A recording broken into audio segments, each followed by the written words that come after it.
আসসালামু আলাইকুম রহমতুল্লাহ। কেমন আছেন আপনারা? আশা করি আল্লাহর রহমতে অনেক ভালো আছেন। তা আমরা অনেক সময় একজনের চাকরি দিই, ঠিক আছে, আপনি একজনের উপকার করবেন, করার মতো উপকার করেন। ভাই, আপনি চাকরি দিয়ে আবার যদি আপনি তার কাছে 10 লাখ 5 লাখ টাকা ঘুষ নেন, তাহলে এই উপকার করে কী লাভ? আপনি এমন উপকার করেন সে যেন সারা জীবন আপনার কাছে কৃতজ্ঞতা থাকে যে না, আমার অমুক ছাড়ে একটা চাকরি দিছিল, একটি টাকাও নেয় নাই, অনেক ভালো, সে অনেক ভালো মানুষ, আল্লাহ তাআলা তাকে জান্নাতবাসী করুক, এই রকম যেন দোয়া করে।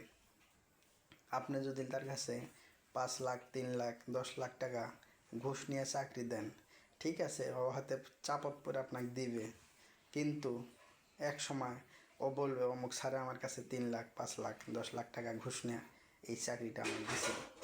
সারা জীবন ওই স্যারের কাছে আপনি একটা বিষের মতো আপনার মানে মনে হবে যে আপনি একজন বিষ, এরকম মনে হবে।